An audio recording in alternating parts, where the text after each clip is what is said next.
Assalamualaikum warahmatullahi wabarakatuh. Salam sejahtera. Perkenalan, nama saya Denny Wahyu Kencana. Saya adalah dosen Ilmu Komunikasi Fakultas Ilmu Sosial dan Ilmu Politik Universitas Muhammadiyah Ponorogo. Video ini saya buat sebagai bentuk komitmen saya dalam Tridharma Perguruan Tinggi sebagai persyaratan pernyataan diri dosen dalam unjuk kerja Tridharma Perguruan Tinggi atau PDD UKTP tahun 2025.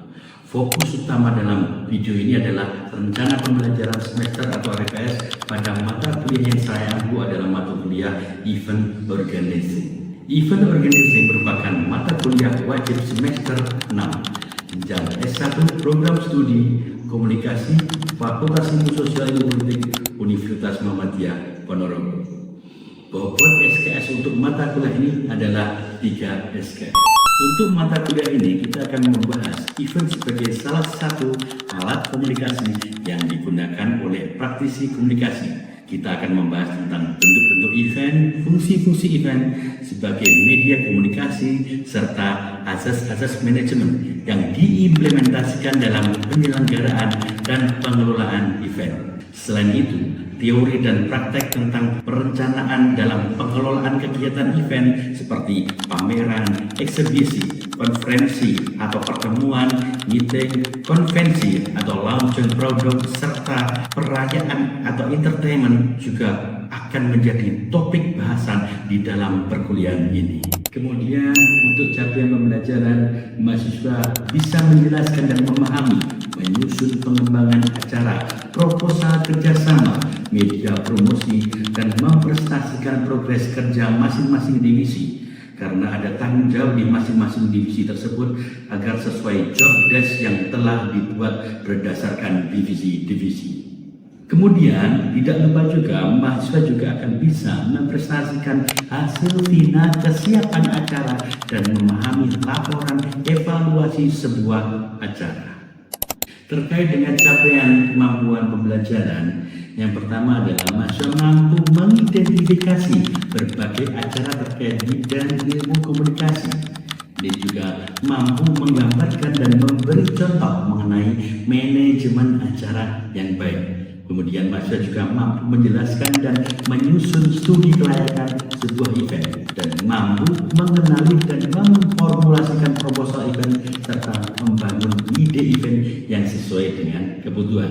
Selain itu, mahasiswa juga akan mampu mendesain rancangan awal sebuah event, membuat anggaran event, dan mengidentifikasi hal-hal apa saja yang harus ada di dalamnya. Kemudian mahasiswa juga harus mampu mendeskripsikan dan mempresentasikan event yang akan dibuat. Dan mahasiswa mampu membuat proposal event setelah melewati rancangan awal dan rancangan yang akan sudah dikembangkan di ide-ide sebelumnya.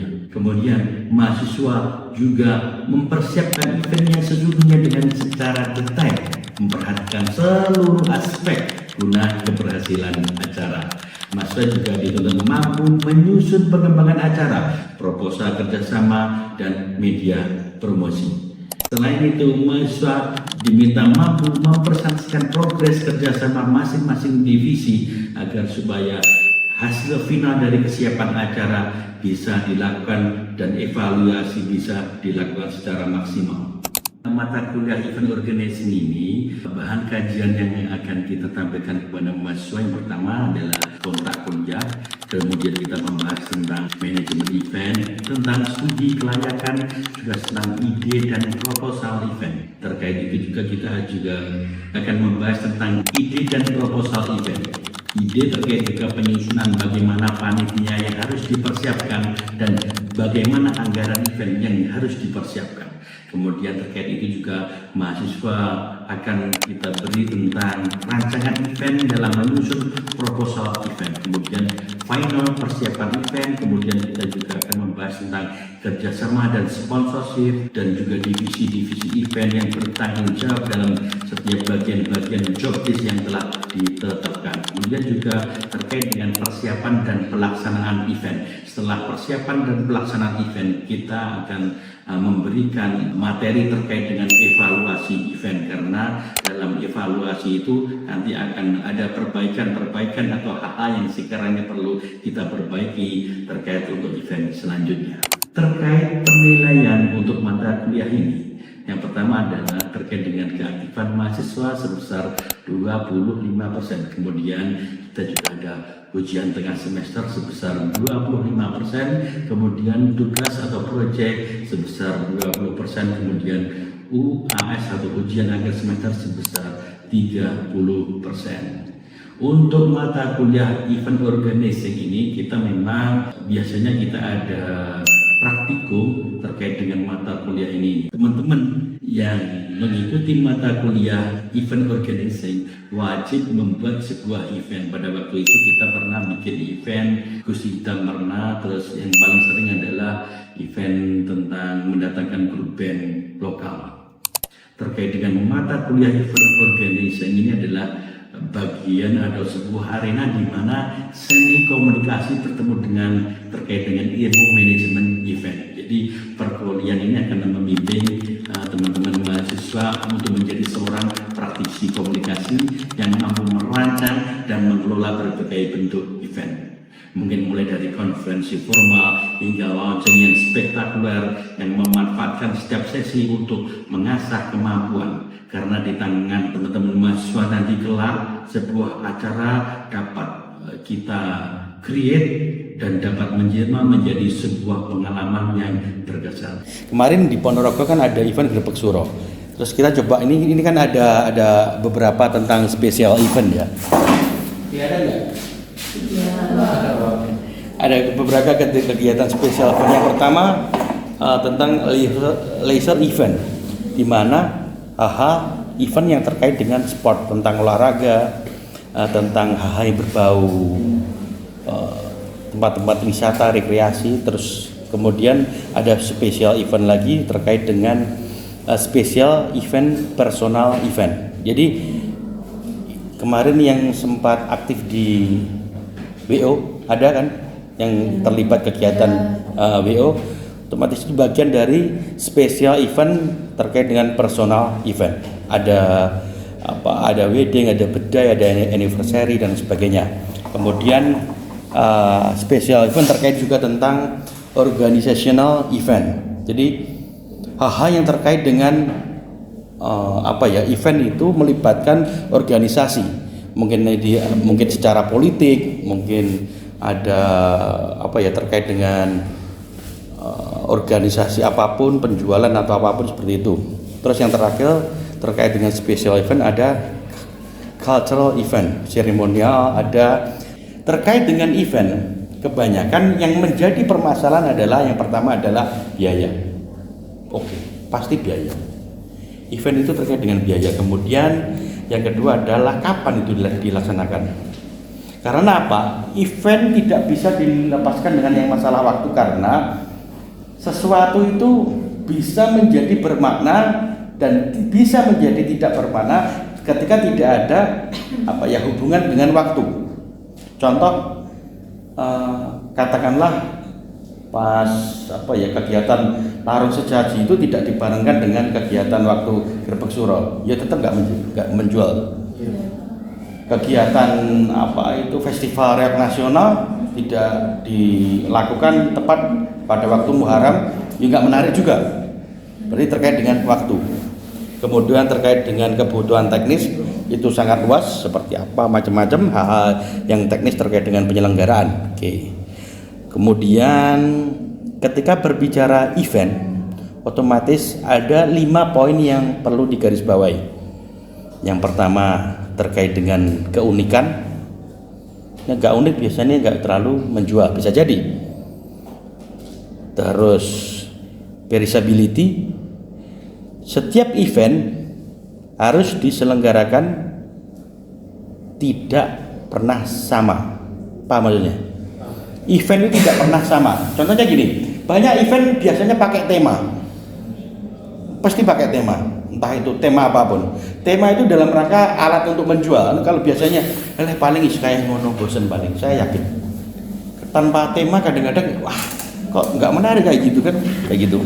Kemudian terkait dengan intangibility, berkaitan dengan hal-hal teknis di lapangan pada waktu event, di mana hal tersebut dapat mengubah persepsi pengunjung. Contohnya apa ini? Contohnya terkait dengan teknis. Apa kira-kira? Hal teknis di lapangan pada waktu event. Jadi terkait dengan karakteristik. Contoh gini. Festival Reog Ponorogo lebih menjual mana ketika itu dilaksanakan di Ponorogo sama dilaksanakan di Kabupaten X katakanlah. Otomatis tetap menjual di Ponorogo toh. Otomatis. Tetapi jangan salah, ketika ada kekuatan lain terkait dengan keunikan, bisa jadi kita juga kalah, eventnya kalah. Bisa jadi. Mungkin kalau Festival Reog Ponorogo apa sih terlalu tiap tahun kayak gitu aja toh, tiap tahun gitu aja toh, bisa jadi nggak jadi menjual itu. Kemudian yang kelima terkait dengan interaksi personal. Tingkat interaksi personal berdampak pada kesuksesan sebuah event. Jadi gini, kapan kalian merasa tertarik event itu menarik bagi kalian? Ada yang bisa jawab?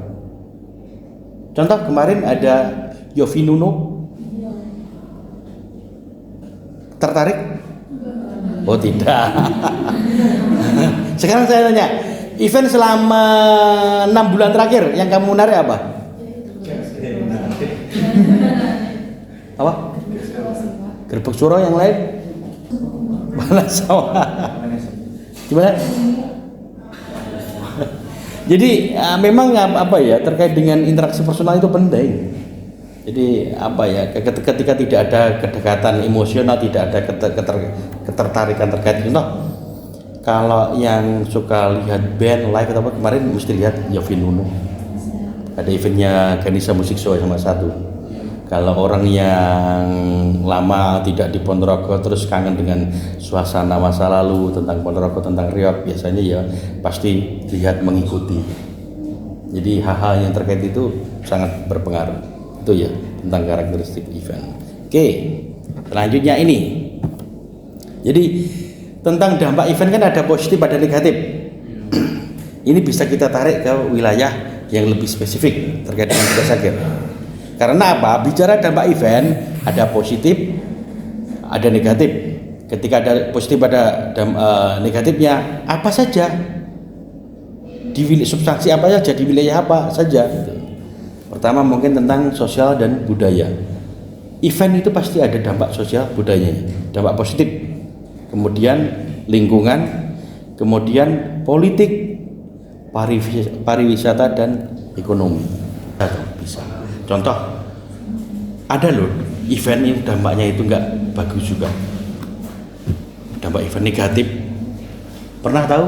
Ada bisa kasih contoh apa, Mbak?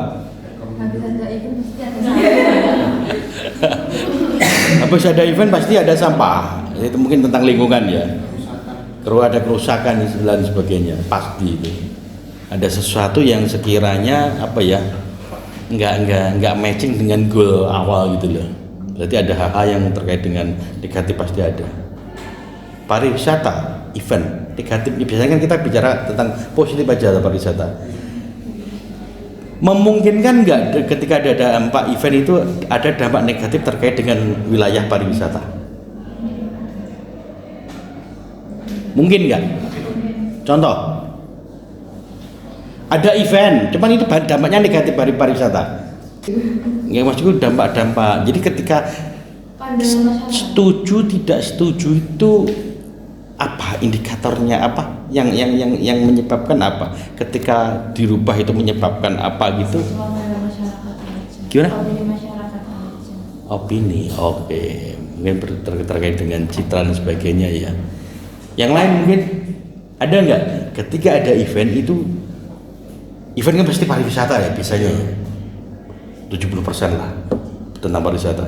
Tapi itu dampaknya negatif bagi pariwisata.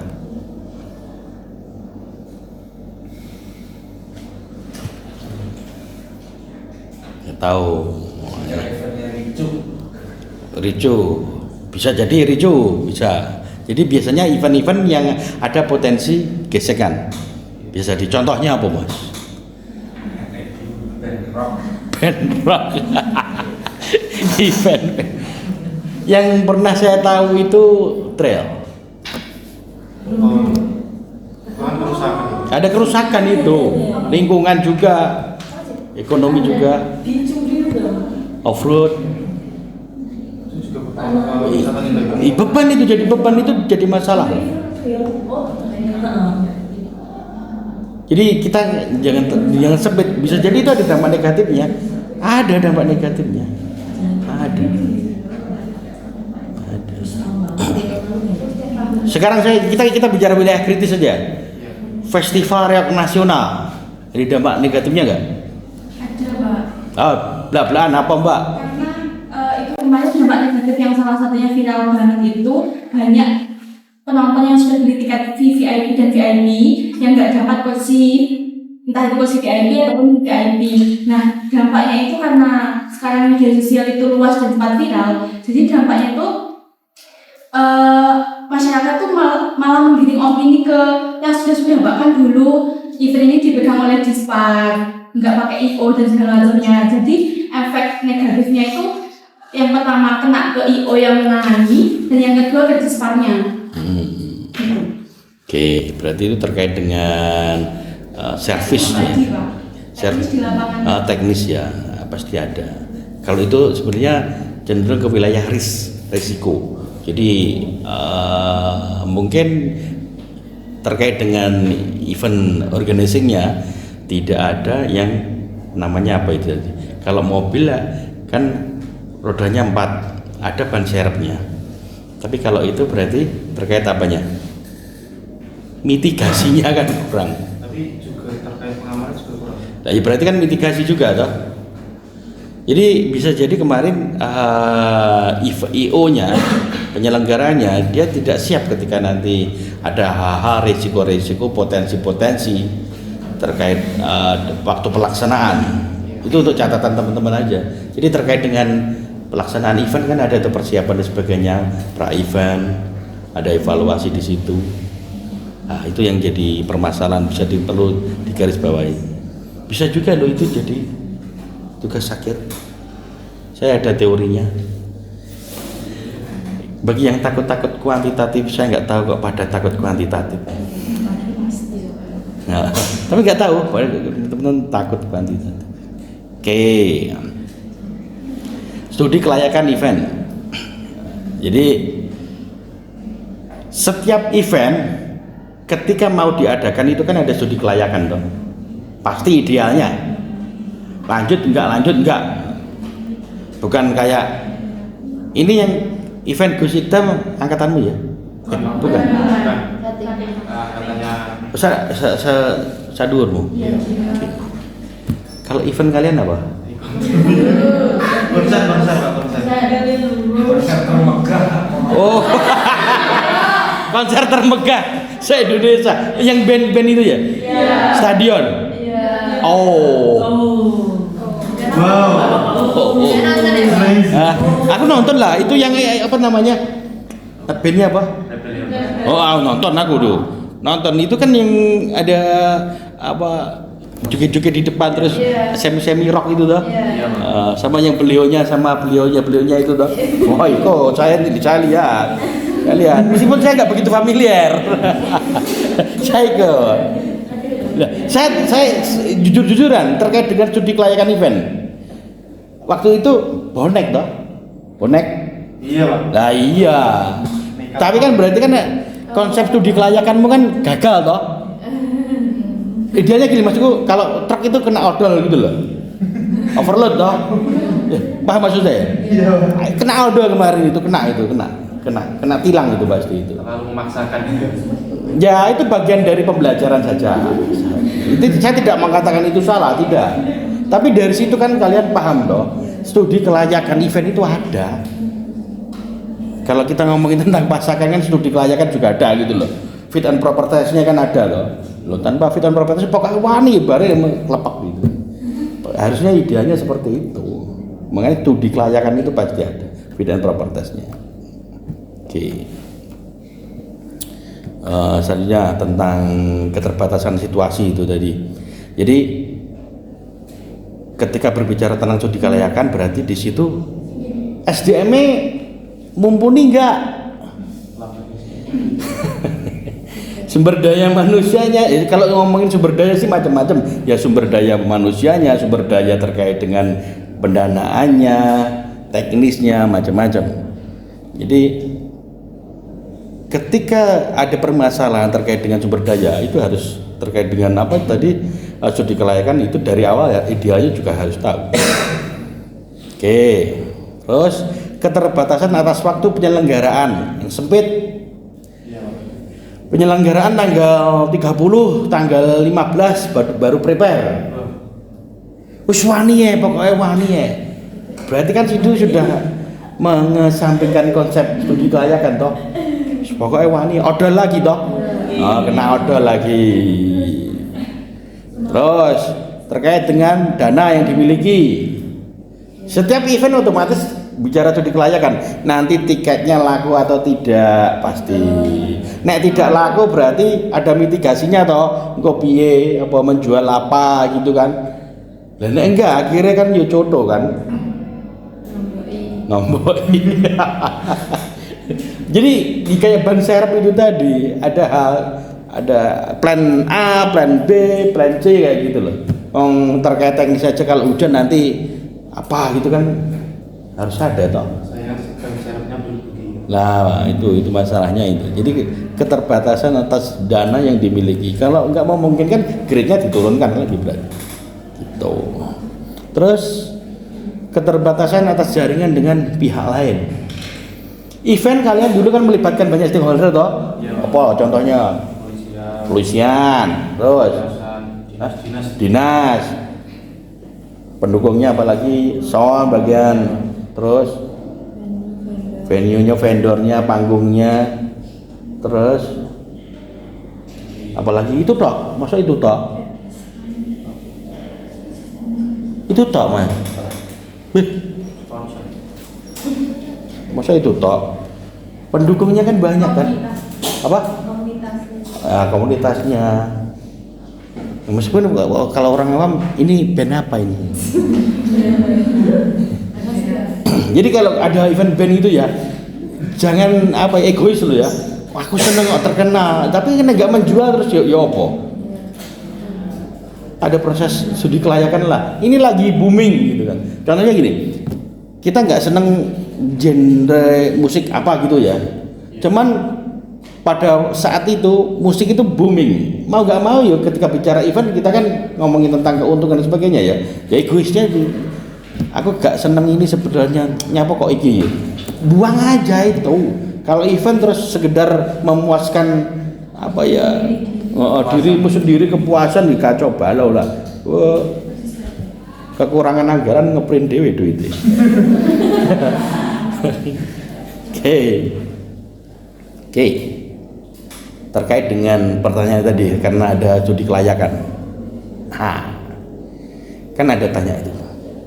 Apakah dari sisi keuangan event tersebut layak enggak? Contohnya gini. Kita mau mengundang grup band apa gitu. Otomatis kita juga hitung-hitungan toh. Grup bandnya segini, operasional segini, tiketnya segini. Anda ada hitung-hitungannya toh. Bicara tentang studi kelayakan. Arep bablas nih pokok. Enggak mungkin toh. Yang menonton seperti ini ya, kecuali nek force major ada gempa itu kan beda lagi lah. Terus terkait dengan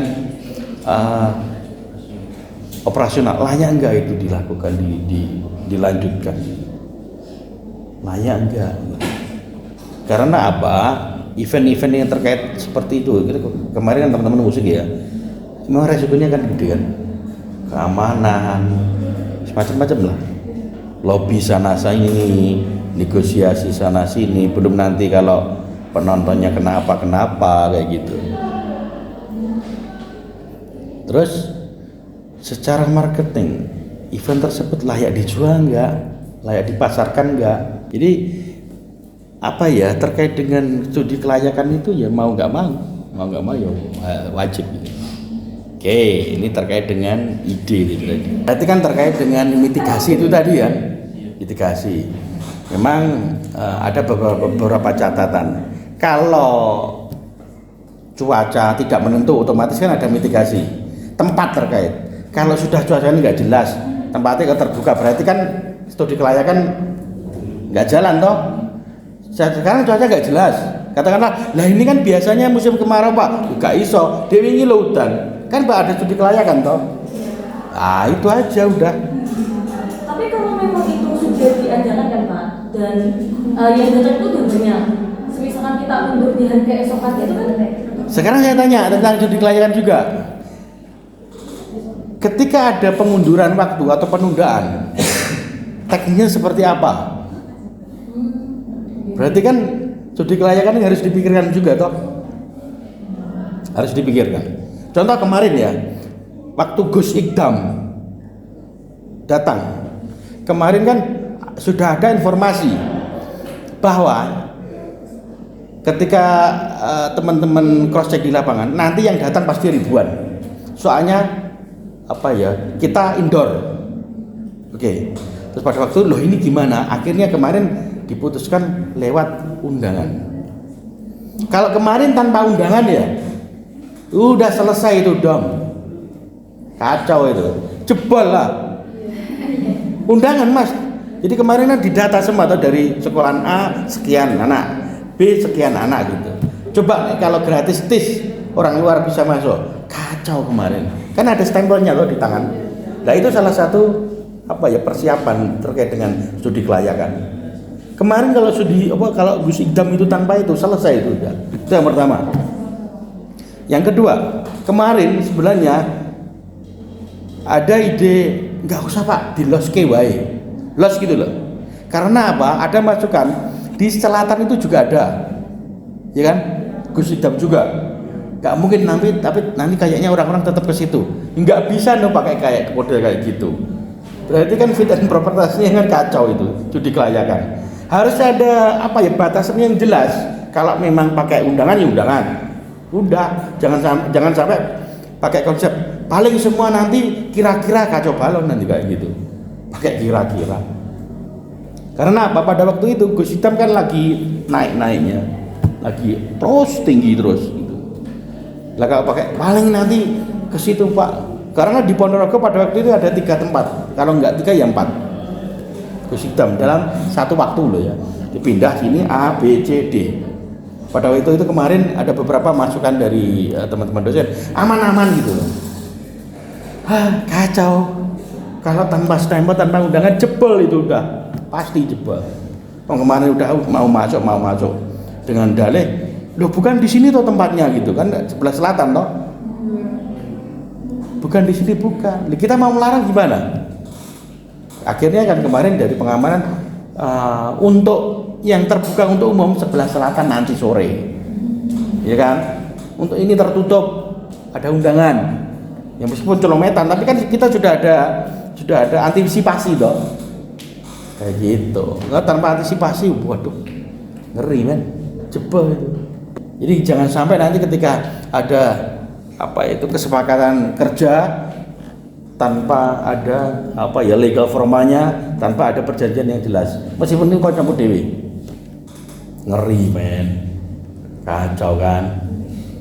Semua legal formalnya harus ada. Secara hukum harus bisa dipertanggungjawabkan. Jangan sampai rapopo konco dewi. Katakanlah kamu mau undang siapa gitu. Terus aku pinjam ya nanti panggungnya kamu ya 20 juta ya. Nanti gampang nanti duitnya setelah acara ini kayak rame kok gitu. Tiba blong. Ya harus ada perjanjian di situ. Ada hitam di atas putih. Ada yang bertanda tangan di bawah ini. Pihak pertama, pihak kedua kan harus seperti itu. Itu bagian dari antisipasi. Kalau nggak ada seperti itu selesai. Terima kasih atas perhatiannya. Sampai bertemu di event-event selanjutnya. Salam sehat.